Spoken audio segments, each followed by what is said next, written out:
प्रधानमंत्री नरेंद्र मोदी के फ्रांस दौरे का काउंटडाउन शुरू हो चुका है। पीएम मोदी कल पेरिस पहुंच जाएंगे, जहां भारत फ्रांस के बीच कई अहम समझौते होने हैं। 14 जुलाई को पीएम मोदी फ्रांस के नेशनल डे बेस्टिल डे के खास मेहमान होने वाले हैं और इस मौके पर होने वाली परेड में भारत की तीनों सेनाओं के दल भी शामिल होंगे।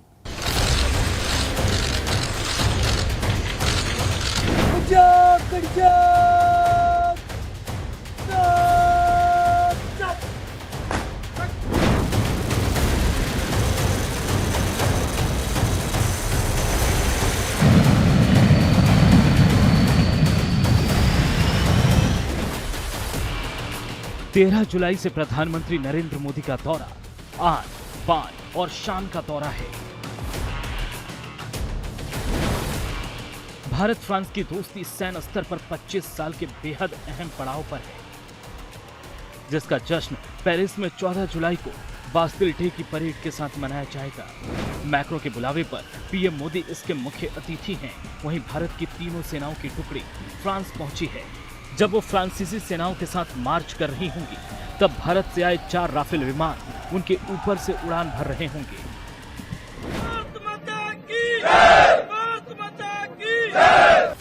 नौसेना के लिए फ्रांस से 26 राफेल एम जेट विमान खरीदे जाएंगे।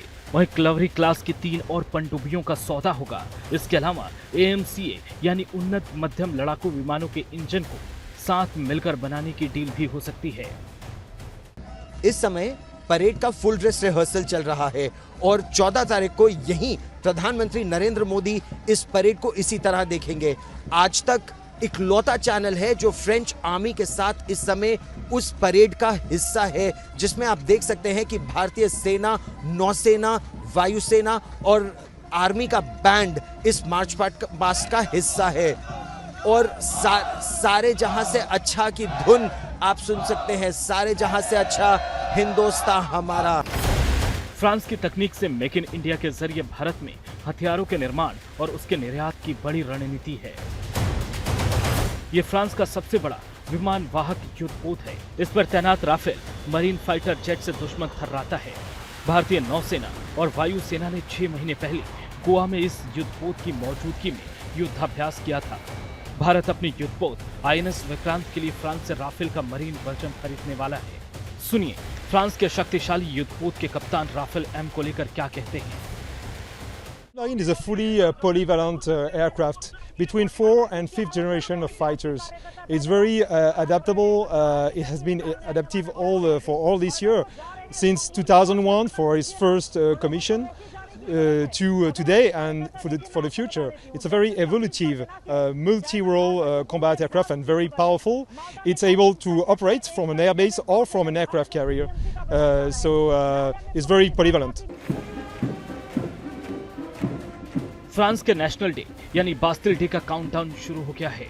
फ्रांस के साथ ही भारत से आया मार्चिंग दल लगातार अभ्यास कर रहा है।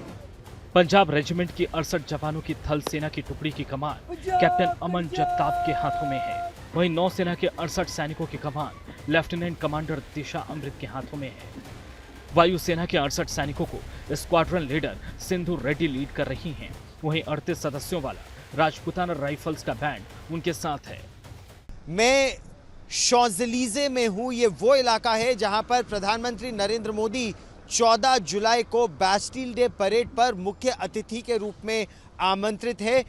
ठीक मेरे पीछे सलामी मंच है और ये जो आप सड़क देख रहे हैं, जहां पर आप ये तैयारियां देख रहे हैं, यहां पर करीब 300 भारतीय सेना के अफसर, जेसीओ और जवान मार्च पास करेंगे और उनके साथ 6000 फ्रांस की सेना के भी जेसीओ अफसर और जवान होंगे, अलग अलग टुकड़ियों के। 13 जुलाई को पीएम मोदी फ्रांस पहुंचेंगे, जहां वो भारतीय समुदाय के अलावा फ्रांस की कंपनियों के CEO से मिलेंगे।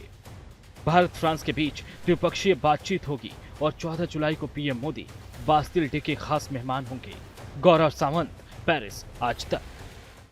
भारत की अतुल्य विरासत की झलक फ्रांस की धरती पर देखने को मिलने वाली है। फ्रांस में रहने वाला गुजराती समुदाय भी प्रधानमंत्री नरेंद्र मोदी के ग्रैंड वेलकम के लिए तैयार है। आइए देखते हैं गुजराती लोगों ने पीएम मोदी के स्वागत के लिए क्या खास तैयारियां की हैं।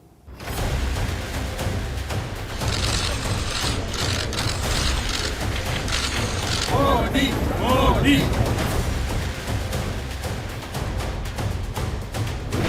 प्रधानमंत्री नरेंद्र मोदी और गुजरात का अटूट कनेक्शन है। यही वजह है कि पीएम मोदी चाहे दुनिया के किसी भी कोने में चले जाएं, गुजराती समुदाय उनके स्वागत के लिए हमेशा बाहें फैलाए रहता है।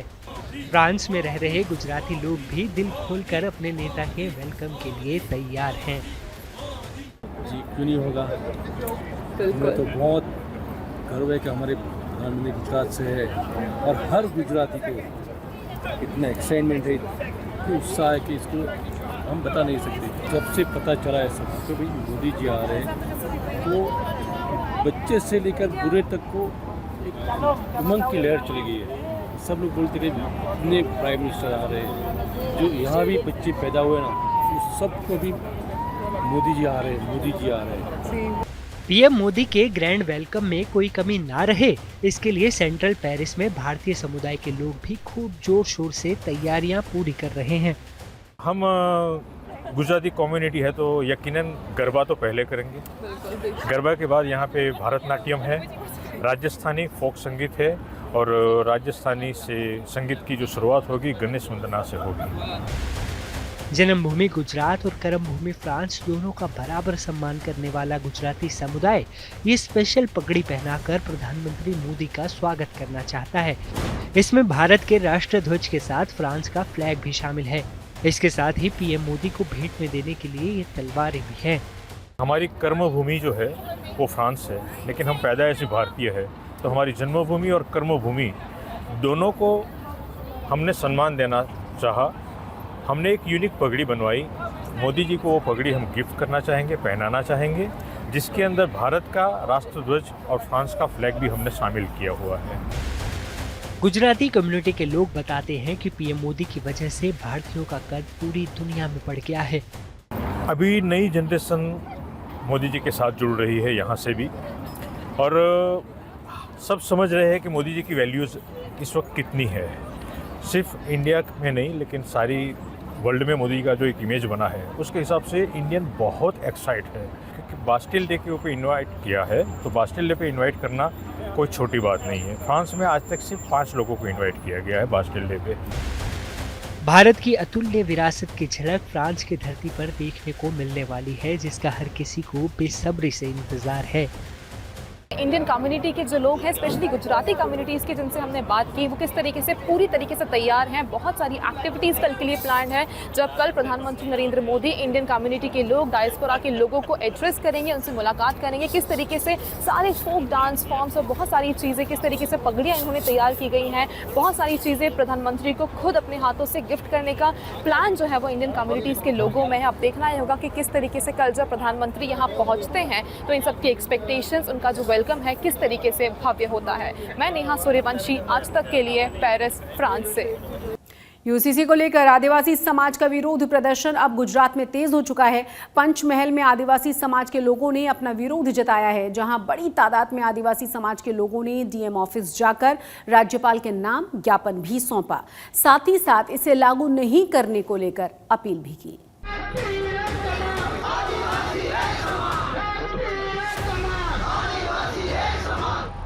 यूसीसी को लेकर आदिवासी समाज चिंतित।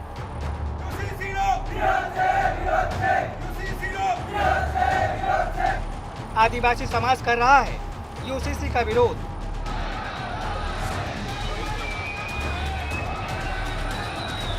पंचमहल में आदिवासियों ने पीएम को सौंपा ज्ञापन। 2024 के लोकसभा चुनाव के पहले समान नागरिक संहिता यानी यूसीसी लागू करने को लेकर विचार विमर्श का दौर शुरू हो गया है।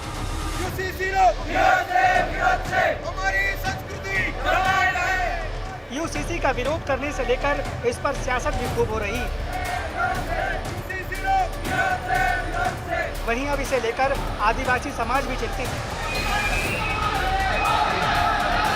आदिवासी संगठनों की ओर से अब यूसीसी का खुलकर विरोध शुरू हो गया है। गुजरात के पंचमहल में आदिवासी समाज के लोगों ने जमकर विरोध किया, साथ ही डीएम को ज्ञापन सौंपकर अपनी चिंता जाहिर की। શું વાંધો છે, રાજા હોય એવો આમ માન સન્માન આમ રાખીએ, પણ હવે તો કર્મચારી છે, રૂલ્સ અને ટર્મ્સ જાણીએ છીએ, પણ એનાથી વિશેષ અધિકારી આદિવાસીનો વિશેષ અધિકારી છે અને એમાં 244 અને 13(3) પ્રમાણે એ આ દેશના 2011ના જજમેન્ટ છે, દેશના મૂળ માલિક આદિવાસી છે। એનાથી પર કોઈ નથી. અને આજે અમારો અસ્મિતાનો સવાલ, અમે જે આજીજી કરીએ એવું ના થાય. આપણે તમારું પણ માન સન્માન, અમે ગામડેથી આવ્યા છીએ.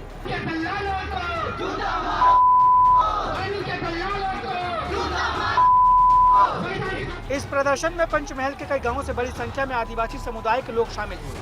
साथ ही डीएम ऑफिस के बाहर यूसीसी अधिनियम के खिलाफ नारे लगाए गए। इसके बाद बड़ी संख्या में आदिवासी समुदाय के लोगों ने एक बैठक की। इनका कहना है कि यूसीसी एक्ट आदिवासियों के अधिकारों को नुकसान पहुंचाएगा, जिसे लेकर यूसीसी अधिनियम को लागू न करने के लिए एक पत्र गुजरात के राज्यपाल के नाम डीएम को सौंपा गया है। प्रधानमंत्री नरेंद्र मोदी ने जब से यूसीसी को लेकर बयान दिया है, तब से मुद्दा गुजरात समेत देश भर में चर्चा का विषय बन गया है। सबसे पहले आम आदमी पार्टी के विधायक और गुजरात के कार्यकारी प्रदेश अध्यक्ष चैतर वसावा ने इस पर बयान दिया था, जिसके बाद गुजरात में ही आदिवासियों ने सबसे बड़ी बैठक करके इस कानून का विरोध किया था। पंचमहल से शार्दुल गुज्जर के साथ आज तक ब्यूरो। यूसीसी को लेकर आदिवासी नेता कानून के खिलाफ है। वहीं आम आदमी पार्टी के विधायक चैतर वसावा ने भी यूसीसी को आदिवासियों पर लागू नहीं करने की बात कही है और इसे लेकर चैतर वसावा और गुजरात में आम आदमी पार्टी के अध्यक्ष इसुदन गढ़वी से बात की हमारी संवाददाता गोपी घांगन ने। यूनिफॉर्म सिविल कोड को लेकर अब आदिवासी नेता जो है वो इसके खिलाफ खड़े हो गए हैं और उनका ये कहना है कि अगर यूनिफॉर्म सिविल कोड लाया जाएगा तो पूरे देश में आदिवासी जो है वो सड़कों पर उतरेंगे। इसी पर बातचीत करने के लिए हमारे साथ मौजूद है गुजरात आम आदमी पार्टी के विधायक चैतर वसावा और उनके साथ आम आदमी पार्टी के अध्यक्ष इसुदान भाई गढ़वी। चैतर वसावा से बात करते हैं। चैतर भाई, क्यों आदिवासी नेता के तौर पर आप क्यों इसका विरोध कर रहे हैं? आदिवासी समाज की खुद की अपनी परंपराएं हैं, रूढ़ी प्रथाएं हैं, नीति नियम है। वो विरासत की बात हो, मैरिज की बात हो और खुद के उत्तराधिकारी नक्की करने की बात हो, गोद लेने की बात हो, हर एक बातों में खुद के नीति नियम है और उनकी संस्कृति अलग है। साथ में आदिवासी समाज को संविधान में प्रावधान दिया गया है।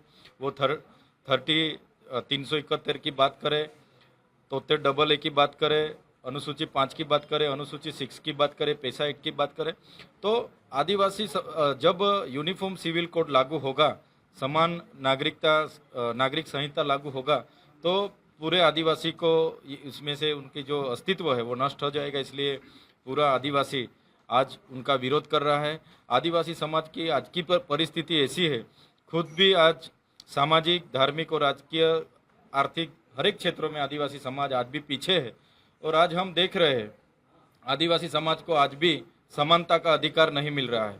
इसुदान भाई, ये बताइए कि आप आम आदमी पार्टी का क्या स्टैंड रहेगा इस पूरे मामले को लेकर? नहीं, आम आदमी पार्टी ने वो स्टैंड क्लियर कर दिया है। बेसिकली भगवत मान जी ने भी कहा है, विरोध किया है। देखो, हम अभी ड्राफ्ट का इंतज़ार कर रहे हैं। हमें आदिवासी समाज में तो हम विरोध करने वाले हैं, और भी हमारे जो समाज के जो है जैन धर्म है, बौद्ध धर्म है, सिख धर्म है, इस सब ने भी विरोध शुरू किया है। तो बेसिकली आम आदमी पार्टी का स्टैंड बहुत क्लियर है कि अगर यूसीसी में अगर आदिवासी समाज और सबकी परंपराएं नष्ट हो रही है तो आम आदमी पार्टी उसका विरोध करेगी। बीजेपी ने गुजरात से राज्यसभा की 2 सीटों के लिए बाबूभाई देसाई और केसरी सिलजाला को उम्मीदवार बना दिया है। पार्टी की तरफ से राज्यसभा की उम्मीदवारी तय किए जाने के बाद दोनों ही नेताओं ने गांधीनगर में विठल भाई विधानसभा भवन पहुंचकर अपना नामांकन भी भर दिया। इस मौके पर राज्य के मुख्यमंत्री भूपेंद्र पटेल और प्रदेश अध्यक्ष CR पाटिल भी मौजूद रहे। गुजरात की राज्यसभा की तीनों ही सीटों के चुनाव का कार्यक्रम पिछले दिनों घोषित हुआ था। इन सीटों के मौजूद सदस्यों का कार्यकाल अगले महीने खत्म हो रहा है। बीजेपी ने 2 सीटों पर बदलाव करते हुए बाबूभाई जयसंघभाई देसाई और केसरी देव सिंह जाला को उम्मीदवार बना दिया है। राज्यसभा चुनावों में चल रहे संभावित नामों में इन दोनों नेताओं का नाम दूर दूर तक नहीं था। गुजरात हाई कोर्ट ने मोदी मानहानि केस में राहुल गांधी को 2 साल की सजा को बरकरार रखा तो कांग्रेस पार्टी के सब्र का बांध टूट गया। कांग्रेस के मुताबिक ये सब बीजेपी सरकार की घटिया चाल है। इसी के खिलाफ कांग्रेस के पार्टी के तमाम कार्यकर्ता बुधवार को देश भर में मौन सत्याग्रह करते हुए नजर आए। कांग्रेस ने कहा है कि अडानी मोदी के रिश्तों के बारे में जवाब देने में असमर्थ सरकार ने राहुल गांधी को फंसाने का षड्यंत्र रचा है, जिसमें निचली से लेकर ऊपरी अदालत तक राहुल गांधी के खिलाफ निर्णय ले रहे हैं। कांग्रेस ने यह भी आरोप लगाया है कि सरकार उनकी आवाज को दबाने के लिए नए नए तरीकों को ढूंढ रही है, क्योंकि वो सच सुनने से घबराती है। गुजरात में कुत्तों के आतंक से जुड़ी एक और खबर मोरबी जिले से सामने आई है। मोरबी के माटेल रोड पर बनी सिरेमिक फैक्ट्री में काम करने वाले परिवार के बच्चे को कुत्तों ने नोच नोच कर मार डाला। ये मजदूर फैमिली रोल स्टार नाम की एक सिरेमिक कंपनी में काम करती है, जहां पर उनके 2.5 साल के बच्चे पर आवारा कुत्तों ने जानलेवा अटैक किया था। घटना के बाद बच्चे को इलाज के लिए तुरंत अस्पताल ले जाया गया, लेकिन बच्चे को बचाया नहीं जा सका। गुजरात लंबे समय से पानी के जलजले का सामना कर रहा है। पहले बिपरजॉय और अब बारिश बाढ़ का डबल अटैक है। गुजरात को परेशान कर रहा है ये सब। गुजरात की बारिश अब दिन ब दिन जानलेवा भी होती जा रही है। जल भराव हो, बाढ़ हो, यातायात की समस्या हो, गुजरात पहले ही इन तमाम चीजों से जूझ रहा था और अब मुश्किलें बहुत ज्यादा बढ़ गई हैं।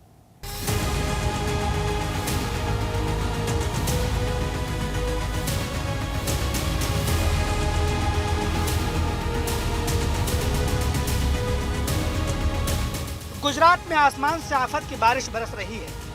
बारिश और बाढ़ के कहर से गुजरात में हाहाकार मचा हुआ है। जहां तक नजर जाती है, पानी की विनाश लीला ही दिखाई देती है। गुजरात के शहर शहर में बारिश का कहर है। लेकिन सबसे खतरनाक बात तो ये है कि गुजरात की बारिश अब दिनों दिन जानलेवा होती जा रही है। बनासकांठा के रंगपुर गाँव के लिए भी बारिश मातम की खबर लेकर आई। धावणी नदी के तेज बहाव में पिता पुत्र बह गए, जिन्हें बचाया नहीं जा सका।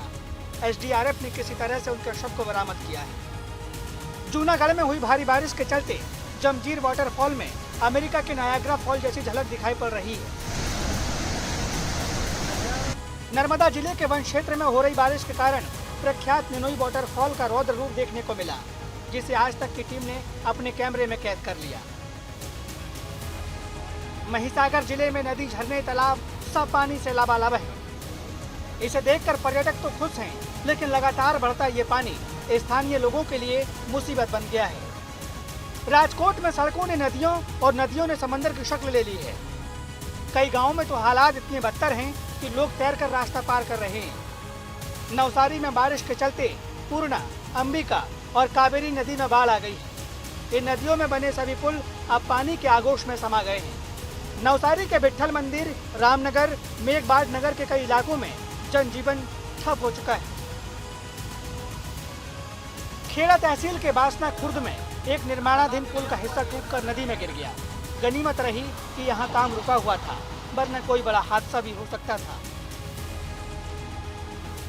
बारिश की वजह से जंगली जानवर अब रिहायशी इलाकों की तरफ बढ़ रहे हैं। अमरेली में शेरों का एक झुंड मेन रोड पर आ गया। साथ ही 10 फीट लंबा अजगर रास्ते को घेरते हुए अपनी दादागिरी दिखा रहा था। वहीं अमरेली के ही पियावा गांव में बारिश के कारण एक शेरनी कुएं में फंस गई, जिसके बाद रात में ही उसका रेस्क्यू किया गया।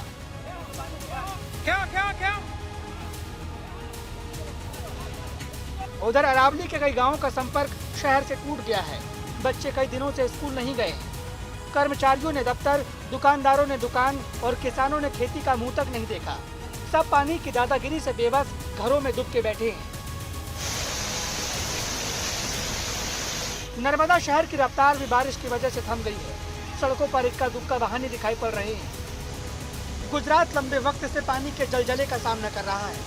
पहले बिपरजॉय और अब बाढ़ बारिश का डबल अटैक गुजरात को परेशान कर रहा है, लेकिन आपदा को चीरकर आगे बढ़ना ही गुजरात की पहचान है। अरावली से हितेश, जूनागढ़ से भार्गवी जोशी, अमरेली से हिरेन, नर्मदा से नरेंद्र पेपरवाला, अंबाजी से शक्ति सिंह राजपूत, नवसारी से रौनक जानी, महिसागर से बीरेन जोशी और खेड़ा से हिताली शाह के साथ